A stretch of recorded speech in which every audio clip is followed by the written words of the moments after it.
Perfect. We're starting the recording and then we'll get this going. And 3, 2, 1. Hello and welcome to another episode of A Humanistic Perspective. This is a very, very special episode where I have the privilege of sitting down with Chris Gatos. How you doing, Chris? Yeah, I'm doing good. Good. And then we have a very special guest with us, my good friend, William Raleigh. How are you doing, Will? Not bad. How you guys doing? Yes, we're doing good. How are you, Chris? Good. Yeah. Thank you for joining us. Like, seriously, man.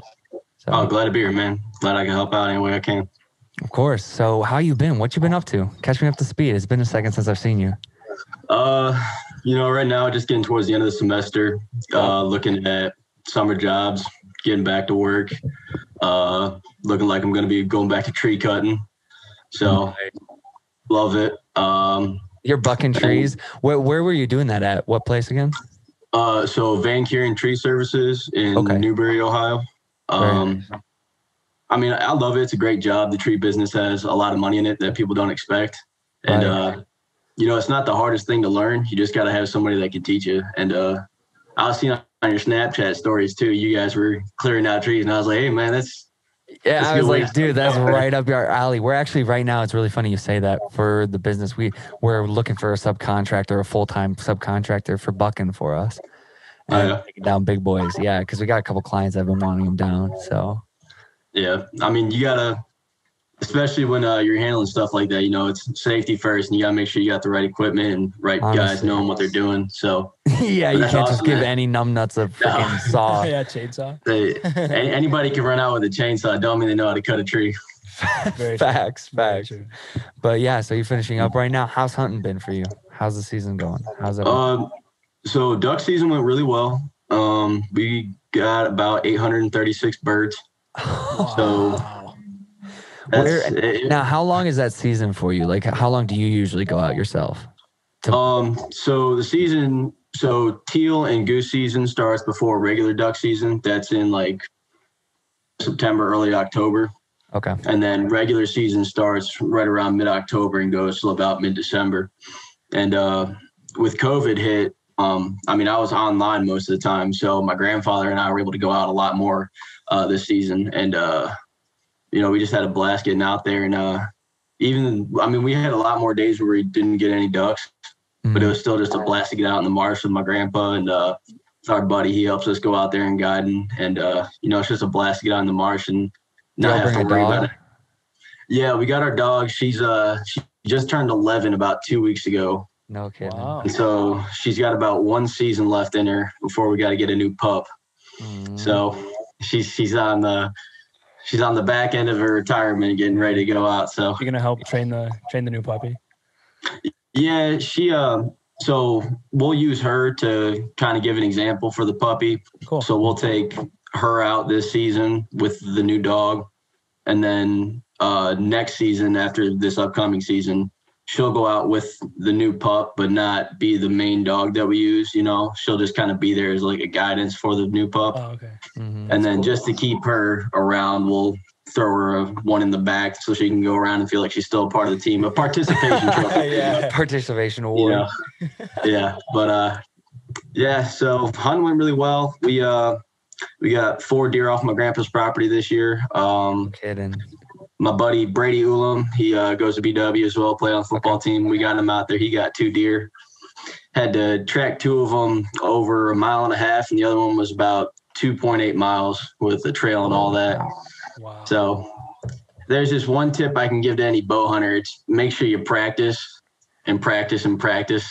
Yeah, you don't want to miss that shot. But you can shoot a target 100 times at 30 yards. But a target's a lot different than the real deer. When you start getting excited and everything and your shot misses by 2 inches, that's the difference between what region are you hunting in?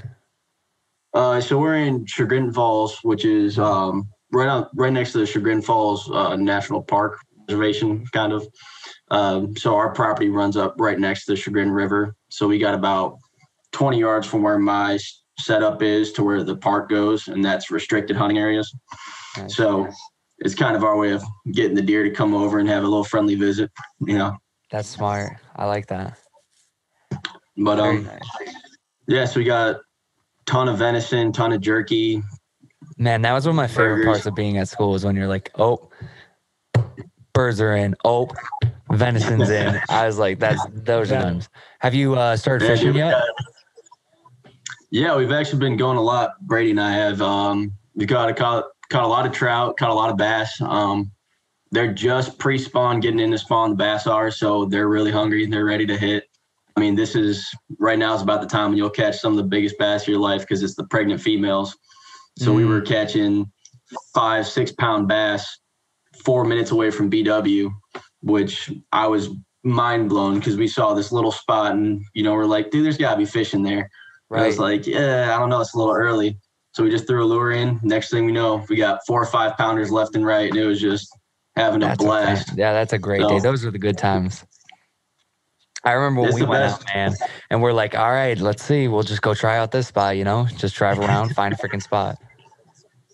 Yeah, I mean, that's one of my favorite parts of fishing is like, it's not even about, catching the fish. It's just getting out there and kind of testing your knowledge of what you think is going to work. Right. And 90% of the time what you think is going to be the right thing is never the right thing. But you're out there, you're throwing a line. I could throw a line in a bathtub, and if you tell me there might be a fish in there, I'd be happy about it. So, it's just getting out there and having fun.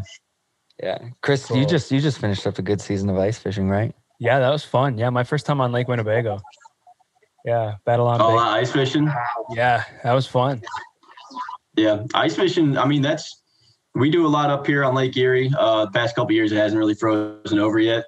So, you're kind of on sketchy waters when you're sitting there like 2.5 inches of ice with 800 pounds on a truck and 4-wheelers and all that. But ice fishing is a lot of fun. It is. I think the ice got to 18 inches. Nice. The ice was 18 inches thick. It was crazy. Yeah. That's a lot of digging. Oh, yeah. It took him a while. And my buddy was like, there's no way I'm hand cranking this. He had to borrow a buddy's gas. Yeah. Yeah, you got to get the power tools in there. Yeah. Mm-hmm. Yeah. So, where you at right now is in school? How many more years you got now? So I actually changed my majors. I was a sport management major and I had a minor in coaching, and then, kind of had a change of heart. I kind of thought more about a realistic future than just sports and football. So right now I'm a criminal justice major with a double minor in sociology and psychology. Hell yeah. And then over this next year and a half, I'll be signing my RASP contract to join the Army once I graduate.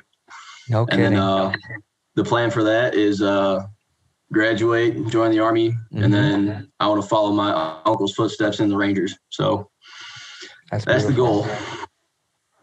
I know you can pull it off. If there's anyone, man, this man's like so freaking resilient, man. He works so hard. Yeah.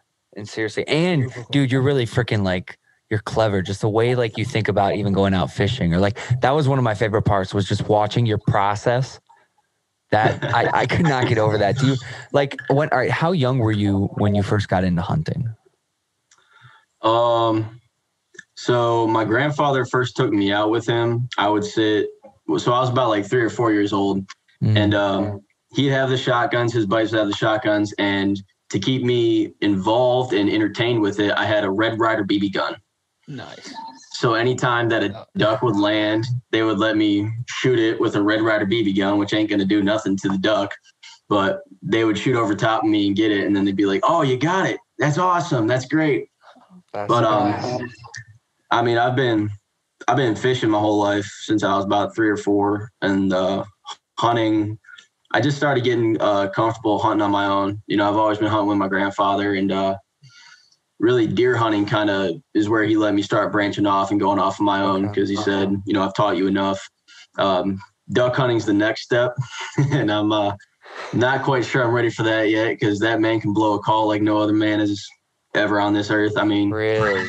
We were at a convention down in Fort Lauderdale, Florida a couple years back, and I didn't know why we were there. It was just a hunting convention. I was like, hell yeah, let's go anyway. And then all of a sudden, they grabbed my grandfather and said, "Willie, Billy, Bob Rowley, can you please stand up?" I was like, who the hell is that? And he stands up and just starts blowing duck calls left and right. And I'm like, God damn, everybody's looking over there wide-eyed. And, most of the time I'm sitting in the blind like, this dude is the most annoying son of a I have ever heard. Right. Like, he's And you're in then, a goddamn convention where they're praising it. no, yeah, they're sitting there like, I've Yeah. never heard that before. I'm like, dude, I'm damn near deaf because I hear that 10 hours a day. And there ain't even no ducks up in the sky. Just calling to call. Yeah, honestly. But yeah, so I've been hunting for a long time and I've been fishing for a long time. When you deer hunt, do you like to move around a lot in stock, or do you usually sit in one place and camp it out? It kind of depends on the time of the year. So if you're pre-rut, post-rut, if you're pre-rut, you're kind of more trying to figure out where they want to be at. Mm-hmm. So, the bucks are following the does. They're trying to get around. They're trying to, I get what you're saying. I get what you're putting down. yeah. But at that point, the deer can move through really quickly and not be central to one location. So you're kind of more stalking and trying to stalk the does, not so much the bucks, because if there's a doe, there's going to be a buck not far behind her. Right. And then post-rut, you start getting into like the winter time. It's getting a lot colder. They got to find a reliable food source. That's when you put your corn down and start getting them to come into the corn piles. And that's when you're more just posting up in a location. So at my grandpa's property, we actually put corn down year round just because we love having all the deer, all the turkeys. We got 2 geese that come up from the river they literally just waddle a mile away, come to the corn pile, eat it, walk away. Craziest things. Wow. And then we actually have a crane, big bird, eats fish. Yep. Yeah. It sits there and it waits for chipmunks to scurry by. It pecks them and eats them. No Wow. way. And we ain't never seen anything like it. I thought my grandfather was lying because hunters, fishermen, when they say they catch some or they kill some, a 10-pound bass in their eyes is really like, the size of the water bottle. And then you get a deer, it's like, oh, dude, it was at least 20. It's really like 4 or 5. But, this was one of those hunting stories that you hear and you're just like, dude, there's no way there's a crane sitting there eating chipmunks. Right. It's like And carnivore. sure enough, we're sitting there having dinner. He's like, hey, that's my friend, the crane down there. Watch what he does. And this thing just does not move for 10, 15 minutes. And you see all these little chipmunks scurry around and just grabs it, Wow. tosses it up, puts it down. You can see the little thing wiggling down its long throat. And that is horrifying. But, No way. I've never seen anything like it. And whenever I tell, my hunting buddies or even the game wardens, they're like, there's no way, you got to get it on video. And Yeah, you do. You need to try to. I've gotten it on video and sent it to them. They're like, dude, this is not your grandfather's backyard. I'm like, man, that's literally our tree that I set my deer stand up at every year. You go out there with me. And they're like, no, that's not possible. But, that's the life of an outdoorsman. Nobody's ever going to believe you unless they're there to see it. Yeah. Now, what's the hardest part of now being out on your own versus being with other people? Like, what's the biggest difference, would you say? When I look at duck hunting, my reason for going out hunting is not so much as to kill something. It's always kind of been a bonding experience for me and my family. Me and my grandfather are really close. He practically raised me. And it was always just that time for us to get out of the house. And that's your time to not have to worry about the rest of the world. Right. So that's when you're allowed to get into your own state and do your own thing. And all you're worried about is, okay, what's the cloud cover? Where's the wind coming from? Where's the sun setting? Are the ducks going to be moving in late? Are they going to be moving in early? Are they going to be coming northeast, northwest, southeast?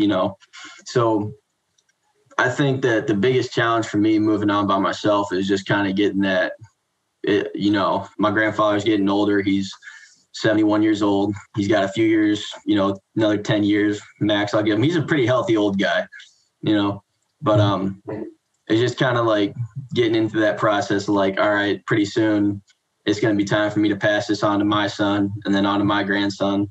100%. And so that's just, that's just kind of hitting you out of nowhere. 5 years ago, I was just a little kid thinking this is going to be happening for the next 50 years of my life. And now it's kind of just settling in like, I'm becoming a man now. I have to start taking up on this. And that's kind of the beautiful thing I think about the craft itself is like how connected you are with this process. I feel like so often we get removed from where our food comes from and then how we get it and how much work it takes. And it's really cool to see that like you get to make that bonding connection and like grow that and pass that on. And those stories will always live on, you know, like when you pass it on to your he'll tell the stories of grandpa. Oh, grandpa, no one could duck call like grandpa. You know what I'm saying?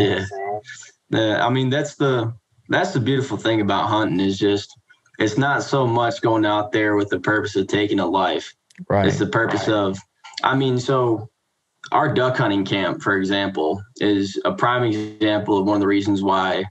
I mean, I wish I could take all those people that say hunting is bad, killing animals wrong. And I wish I could take them out to this location because it's literally a very poor farming community. I mean, there's about 20 farms surrounding this duck camp on the Sandusky side of Lake Erie. Mm-hmm. And you have thousands of deer. You have anywhere from 5,000 to 12,000 ducks. And those animals can literally destroy cornfields within a month if you don't maintain them. So year round, they're allowed at the hunting camp to take deer because they're considered a nuisance at that point. And you know, there's very strict rules on what you're allowed to do versus, you know, saying, all right, I just saw a deer, I wanted to kill it, and saying, okay, we have 25 deer that we know are in this north side of the feed pond, and we know that there's 20 acres of farming corn right next to it, and they're going to move in and start destroying that.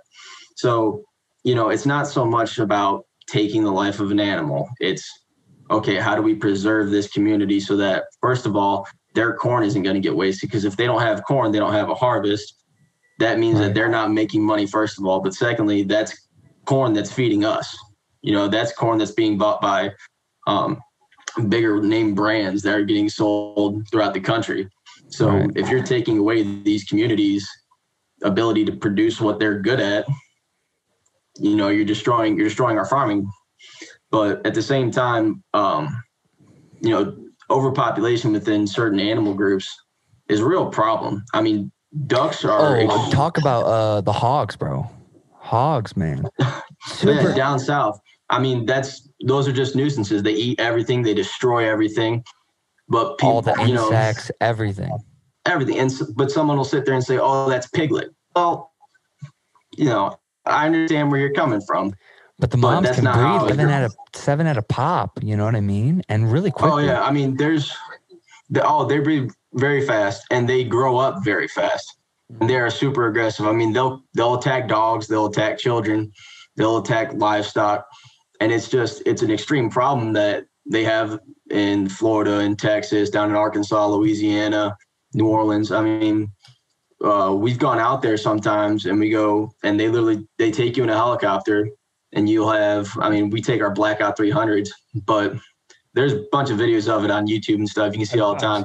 And it's a great time because you're getting out there and you're getting to shoot your gun that you're never allowed to shoot in the United States. I mean, it's an assault rifle, you know, you're not allowed to go around and just carry it around, but you're going after and you know, we'll kill anywhere from 50 to 150 hogs in one trip. And we'll be like, man, that's a lot of hogs. And those guys are like, no, that's nothing. They'll be replaced within 2 weeks. Wow. And it's just, I mean, it's a real problem because the younger ones, they don't have any boundaries. They don't have territorial boundaries. So they'll just roam off into random parts. So it's really, you got to get the whole group of them together instead of just taking out, you know, the mother or the leader, as some people like to think of it. But, you know, the hogs are one thing. The thing that really hits home with me are the ducks. Because that's what I've grown up with. You know, that's what me and my grandfather do. That's what we really care about. And the worst example of it was kind of the past few years when you've had, you know, winters are getting a little warmer. The lakes aren't freezing nearly as quickly as they used to. So the ducks up in Canada will not come down to the United States until they have a freeze, until the ducks have to move south to find new food and find new locations.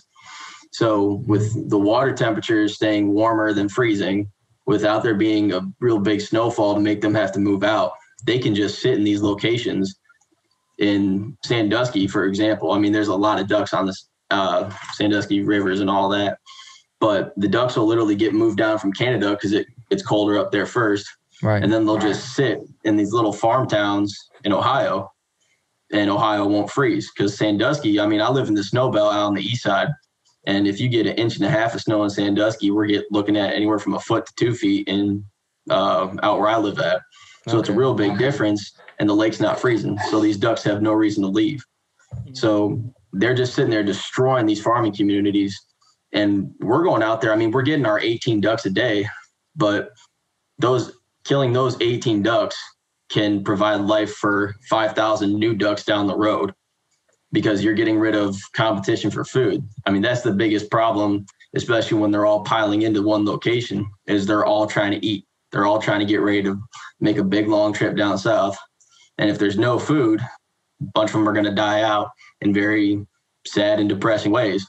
So if I can take a shotgun out there and make it quick and harvest the animal, and I eat that animal, and I can, I mean. Oh man, you cooking. Let's talk about that, man. Your duck dishes are insane. That's, man, when you grow up outdoors, you gotta learn how to cook. If you're gonna, I mean, we get squirrels, we get ducks, we get groundhogs, possums, raccoons. You gotta learn how to cook it, because if it's a problem and you gotta kill it, there's one thing my grandpa always taught me: there's no sense in killing something for no reason. Right. You don't just go out and kill something because, it's bugging me, so I'm just going to shoot that and leave it there. No, you do something with it. Either you eat it or you use it to then get something else. So, sometimes you'll get a bird that's got extra pellets in it and you can't really eat it. We throw it in a bait trap for coyotes, because coyotes are a real big problem out where we live at. They've gone after dogs, cats, they've destroyed little chicken coops that people have out there. Right. So you throw a duck in a bag and let it sit there for a couple of days, and coyotes start coming after it, and then you get rid of the coyotes at the same time. But back to the cooking point, man. You got to know how to cook something. What's your go-to duck dish? Like, what is it? Describe it for people. So you're gonna hollow out the inside of a jalapeno. Okay. You're gonna put cream cheese. You're gonna wrap it in the duck breast, and then you're gonna wrap that in bacon. You're gonna smoke it. Oh. And then, I mean, it's essentially just a jalapeno popper with bacon and cream cheese and duck on it instead. And that's my favorite way to cook it. You can also when are you coming over? I'm waiting for the invite, Chad. Hey, you've got it whenever, man. Whenever we can make it work, I would love to have you come down. Yeah, dude. I mean, I've got freezers full of venison right now. And I think the one time we went over, I think I got you with the back straps. Yeah, man, we ate 10 pounds in one. We did. We went through a lot of deer, man. I believe it, dude. Oh, we made jerky. We made venison jerky. Or no, not jerky. We made what was it? Beef stew, right? Or something like that. It was Yeah, we did well, I'm trying to think. We did like a beef lo mein. Like a stir fry. Yeah, we did stir fry. Yeah, we did stir fry with venison. So it was I mean, like that's one way to eat deer. Sauce. It was so good. Oh my gosh. I bet. Dang. It's one way to eat deer. But I mean, if you're gonna cook venison, especially, I cook it just like any other steak. Medium rare. Pan. Keep it in the pan. Keep it hot. Throw it on the grill for like 30 seconds, and then just pull it off. Mm-hmm. Super tender. I think it tastes better than beef, but that's just my preference. So. Sure. No, you have to try it. I agree. No, I'm a big fan. I love anything venison. I would prefer. I would eat that every day of the week if I could. Yeah. No, that's what I mean. Especially, I've been cutting down, on sugars and weight. Just trying to get in shape for the Army, and that's one of the big things is replacing anything beef product with venison, even burgers, because there's less fat content and there's more proteins in it, and it's more natural fats that you're getting in, so your body's able to absorb it and burn it faster. So, I've been eating deer damn near every day, and it doesn't even feel like a diet. It just feels like a celebration. It feels like it's somebody's birthday back home or 4th of July or something. That's awesome. It just feels good. Nice. 100%. What do you have you been doing like a practice of the placement test that you'll have to take for the Army? Have you been training that? So my uncle's, one's lieutenant colonel in the 101st Mountain Infantry, and then the other one just retired. He was a major. They were both in the 75th Ranger Regiment, 2nd Battalion. Thank you for their service. Tell them that. Oh, absolutely. I mean, I've got the one flag up here, but the other flag that I keep in my football locker, they have their names on it, and it's just, it's kind of my way to go in every practice, thinking, what am I here for? Because I love football, I love being a member of a team, but there's something bigger out there that I'm trying to go and get, and that's kind of my motivation. Yeah. That's what you wake up every day and you're like, well, how am I going to tackle? What's my goal for today? And, for some people, it's just, I want to be a better person. Some people, it's, I want to do good in school. I want to be a better brother, a better sister, a better husband, but, I keep it written on my goals. It's just be the best man you can be today, help whoever you can, and never say no. Because if you look at any task and you say, I can't, or I don't think I can, or there's no way this is going to happen, you're limiting yourself to what you're going to be able to do. So, If I think that, people have said that the Rangers School is second to training for the Navy SEALs. And they're like, dude, trust me, you're not going to want to do it. My uncles tried tearing me away from it. I think just because my grandma didn't want me to go to the Army, but, she can stick to making snickerdoodles. But I bet they're fire, though. Yeah, I agree. You can't backtalk grandma's cooking. If you do, you're not getting any Christmas presents. So you better, there is not a bad meal that your grandmother can make. Facts. But, you just got to have the right motivation and the right desires. I think that's just a good way to approach life. But at the same time, that's a mentality anyone can walk away with. Yeah. And, that's why I always try to, like, if I could ever help anybody out, it's just, if you think you can't, or if you think you're behind, there's always somebody that's been in a worse situation that has made it 10 times better than what your dreams are. There's people who have been, in the thick, didn't have no money, didn't have no opportunities. And they literally just turned their life around and said, you know what, I'm tired of being that person.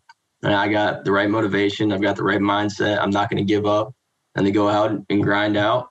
And you see them on the other side of things, and it's just, wow, I can't believe I haven't been doing this sooner. And that's, a lot of people just need that push, to really start moving forward. And sometimes it comes in the craziest experiences, and sometimes it's just you wake up one day and it clicks, Right. No, you boys, when we all lived in Constantine, like, all the football players you guys made me want to train so much harder at school. Like, it was so fun, man. That was the best. Dude, I remember when we used to go to rec and work out, man, and it was just like, not only is this motherfucker can lift heavy. What are you cut at right now? What are your, if you don't mind, what's your BMI? Like, what are you at? What are you sitting around? Right now I'm sitting at about 220. For the Rangers, I got to get down to 185, 180. Is that a requirement for your age or what?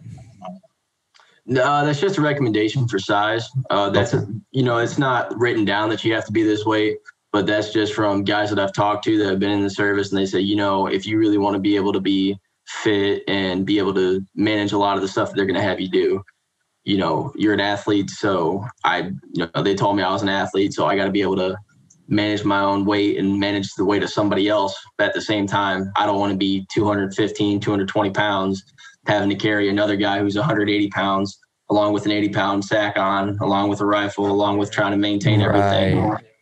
So your fucking knees are gonna buckle out after a while. Oh yeah. Oh, dude, they already are, and I'm still training for it. So, it's a process. I can't wait to follow up with you and hear more about training and how it went after the fact. Yeah, it's a long road. I'm just starting to get onto it, but okay, very nice. I just keep, I'm just excited to get to where I want to be at, So sure. You were saying something about you had like a sponsorship or something for your hunting right now? Oh yeah, so our duck hunting club is the Ottawa Duck Hunting Club, and we're trying to branch out. Because right now, it's just a lot of family members that pass their memberships on to their grandchildren or their sons and stuff like that. And so they're trying to make it a broader community.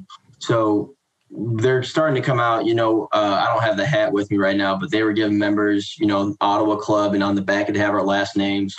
And, we're really just trying to make it more of an awareness of like, we're not killers, we're not what all these people on social media are going to tell you about hunters.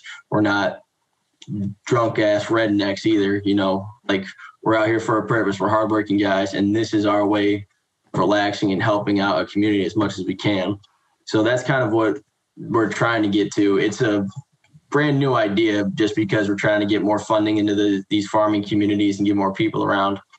But once it takes off, I'll definitely let you guys know more about the updates and stuff Yeah, like that. I would love to share for people. Yeah, like a link or something if you got anything like that. Yeah, I'll have to. I mean, it's a lot of old dudes, and I just introduced them to what an iPad is, and they're still trying to. Oh, they've been playing Angry Birds like a 4-year-old. Just figured out what it is. They love that. You know, it's a working process. We'll get there. We'll get there. Sure. Yeah, you've been down to Florida yet? Did you guys have a spring break, or what's going on? We have spring break days, so it's just a bunch of random days throughout the semester where you don't have class. So have you had a chance to book a trip to Florida yet for your fishing trips or anything? Or? So right now it's looking like we finish up school around May 8th. And I start work right around the start of June. So it looks like I'll be getting down there for about a week or two, maybe a little less than that. Very nice. But yeah. Where do you usually fish? What area is it? Whereabouts? So Key Largo, Florida. It's about an hour and a half south of Miami. Around Card Sound. I mean, it's called Card Sound, which is the main road that you take to get to the location where we fish at. Sure. But it's right south of Miami. You know, we do a lot of inshore fishing for tarpon and snook and yellowtail sharks and stuff like that, barracudas. Then you go about 3 to 5 miles out on the boat, and you're going fishing for Goliath grouper, cabera snapper, big yellowtails, sailfish, mahi-mahi, wahoos, anything you could think of. So what's the best meal that you've caught for yourself out there? I think the best meal that we've definitely had is we went out and we got about 30 yellowtail because our buddy's a commercial fisherman, so he takes us out there so we can catch however many of whatever we want. Right, he's got like a license. So he's got the license to be able to sit out there. The one day we brought in like 130 something fish, and everybody else is sitting on the dock with 10 fish per guy, and they're looking at us pulling out cooler after cooler after cooler after cooler, just full of fish. But our best catch was blackfin tuna, mahi-mahi. I love mahi-mahi. Best fish sandwich I think you can make is mahi-mahi. But we had blackfin tuna, mahi-mahi, and then we had a grouper and some yellowtail. And we did the tuna. It was sashimi, so you just thinly sliced it, a little wasabi, a little soy sauce. And then the mahi-mahi we fried, put in the sandwiches, and everything else was just like marinated in Italian dressing, or we marinated in Worcestershire sauce and leave it in the fridge, and then cook it up the next day with some barbecue. So you get some pulled pork and, get some burnt ends, and you just go to town on that stuff, man. Well, that's how to eat. That's why I'm 225. That's why I'm 225. My inner big boy, you connect with me directly. Yeah.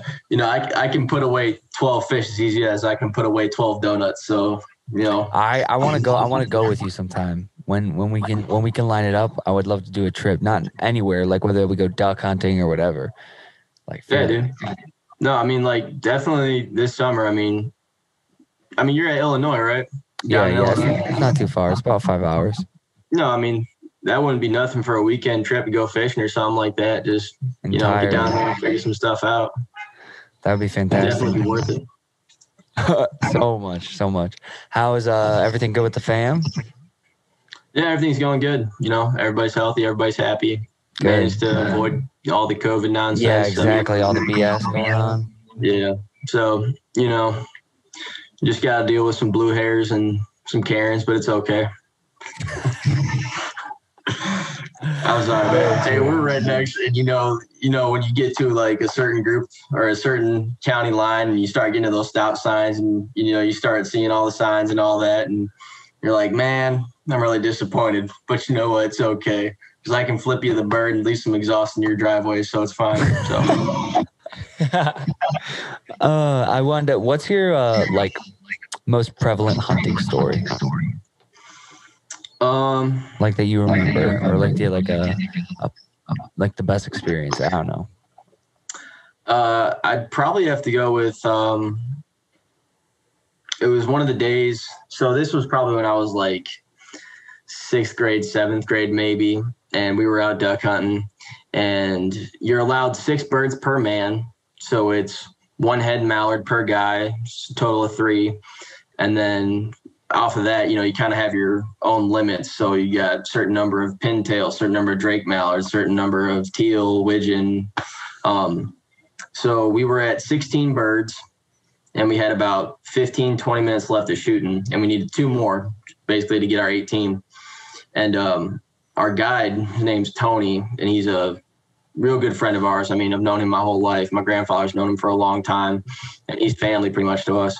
But he sat me down. We started packing up, and I was like, well, why are we packing up? We still got 2 more birds to get, and in the younger side of me, and just that little kid, you have a goal of you want to achieve 18, because that's success. You always want to achieve success. You want to reach that goal. And he stopped us at 16, and I was disappointed. I was upset for a while. And then once we got back to the dock, and after we cleaned anything up, he took me outside, and we got the binoculars, and the sun was just starting to go down. And he pointed out into the marsh, and he said, "Look at that." And you literally couldn't look where there wasn't a duck. There was at least 12,000 birds flying in the air at one time. Wow. And it's not about those 2. It's about those 12,000. And that's kind of that's probably the biggest story that's ever stuck with me that I can remember. It's just paying attention to what the actual goal is and what the greater good is, because those 2 ducks meant a lot to me. But those 12,000 mean a lot more to not only future duck hunters, but future generations of waterfowl and those ducks and the migratory systems, and keeping them, healthy and making sure that this is a sport that we can partake in for another 100 years, instead of, everybody filling out their 18 as fast as they can every single day. Right. And then, we're not trying to help populations, we're reducing populations. So that was the day I really learned the hunter's code, and kind of how you respect animals for not just the food that they provide for you, but for the presence that they have in nature. So, I mean, that's the most prevalent story. I could give you 10,000 stories about when I was pissed missing a deer or missing a duck, and how that taught you about patience and how to not be hurt. But, you ever patience. rub yourself with like deer pee? So, I mean, I'm not going to say I have, but I'm not going to lie to you and say I haven't. All right. It wasn't so much rubbing. It was just spraying and accidentally getting on me. Okay. Because, the wind switches up sometimes in the marsh, and, you're spraying it one way and it's going away. And then, 2 seconds later, it's in your face and you're like, that's disgusting. But then you're kind of thinking like, well, is it going to work if it's all over me? It might, so. To help with that masking. It's a rough life, but what's is there a dream territory, right? So like, I know there's like different type of deer down in Mexico, or as you go out west, it's a different type of terrain, different type of species. Is there a specific hunt in the US and or in North America that you're interested in doing in your life? I mean, one of the most exciting hunts that you could ever be on is a deer hunt, just because so I took my buddy Brady. This was his first time ever deer hunting. And, I was teaching him how to track. I was teaching him how to understand where the deer want to go, what they want to do, why they're moving this way instead of this way, why they're bedding in certain locations. And that's the beauty about a stalk hunt. And I would love to do a stalk hunt out in Alaska, either elk or a caribou or a deer. Yeah. Just because that's one that I want to do on my own. And then I really just want to get out there and really put to the test of what I think I know. Right. Because, with all this, even with fishing and any duck hunting knowledge that you think you have, it's different 5 miles away from you, because it's a different location. It's a different terrain. There's different systems of animals that work through that, river system or that pond, And so that's just one of those things that I always wanted to do. Is I wanted to take my skills and what I think I know and transfer it to somewhere completely foreign to me and see if I can adapt and really become an outdoorsman like I think I am. So Alaska would definitely be a trip that I want to go on. Yeah, I feel like that one would push physical and mental boundaries. Like it would be like a new level of connectivity in your sport. You know what I mean? Yeah. I feel like that would be the ultimate challenge for me as a hunter. I hear even it's if I don't get always rainy anything there. as long as, it's either raining, snowing, or 60 degrees and winds blowing 20 miles an hour. Right. So it's you got to know how to shoot in wind. You got to know how to, properly carry a muzzle loader or a rifle or a longbow or a shotgun, So that's the one big thing that, you just got to be aware of what you know and what you don't know, and don't pretend that you think you know something and get out there and really realize that, oh crap, I really don't know anything. And I'm about to take a 450-yard shot and it's definitely going to miss. You gotta have preparation and plans. So that would be my ultimate goal, is to get out there and really prove to myself that I know what I'm talking about. That sounds beautiful. I want to ask, because I always ask our guests when they're on, if you had one piece of advice or wisdom to share from your life and your experience for people who are listening, no matter if they're young or they're old, what would that be? Man, that's a good question. Doesn't have to be anything too prophetic. Just, whatever you think is something that you've learned that would be. I mean, one thing that my family's always looked at is, my grandfather, he grew up in an Amish community. His family didn't have money. They didn't have, good education for him. And now he's providing for his family. He's getting me through college, so I don't have to take out loans. He's helping my mom buy a new house because she wanted to move out of her old house. It's always just because you have a perception of someone, or because you have a perception of people from a certain area, that doesn't mean that all of them are like that. And especially in communities that are struggling, because even today, you can't look left and right on the media without seeing some sad story about a broken down neighborhood or, a broken down family. And it's just, you try and take a perspective from their shoes. And, people always say, oh, well, you don't understand. Well, you don't know their backstory. You don't know what I understand. I don't know what you understand. I don't know what people have told you about me. I don't, and it's vice versa. So it's always just try and take a perspective outside of what you think you know. The same way that I want to test myself if I know what think I'm doing hunting. Because, at the end of the day, we're all in this country. We're all freer than other countries are. And even if you don't realize it or don't appreciate it, you are. And you have that freedom to think that way. And that's what I want to go to the Army for. That's what, if God calls me and says, it's time for you and I have to die over there, I'd be gladly pay my life to be able to die for this country and keep it going. So that's just, don't ever anticipate that someone's going to act a certain way to you or towards a group of people because of the color of their skin or because of their background. Each person is different, and I could connect with you as well as I could connect with anybody else. Right. Me and you, we lived 3 doors down from each other and didn't talk to each other for like the first 5-6 months of school. And then next thing I know, dude, you want to go fishing? You want some deer jerky? Let's go out. Let's go have a great time. Great. Yeah. That's awesome. So, I just think great wisdom, man. I just think that's really important. You always got to try and take it as, not why should I not like this person? And you should look at it as, well, what can I do like this person? And why is it important that we come together instead of butt heads and, fight against each other? So, man, that's just one thing I would like to say.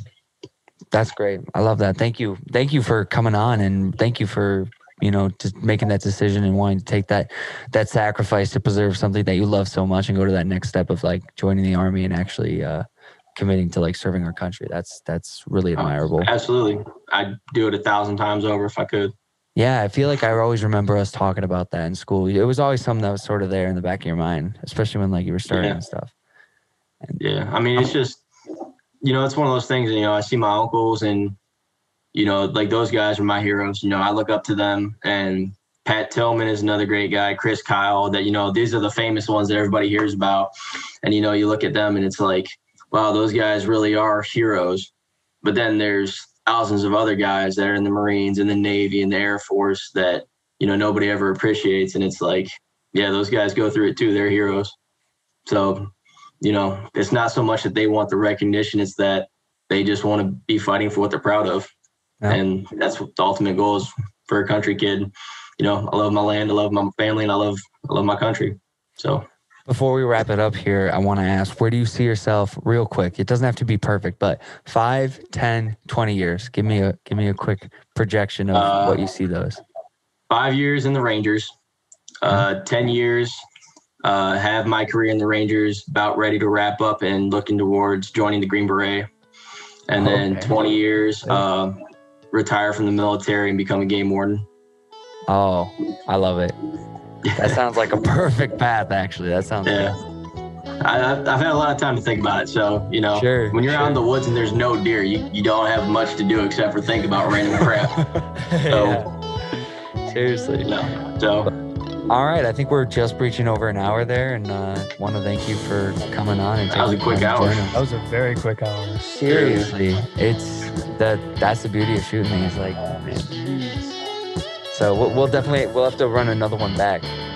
Absolutely, man. Anytime.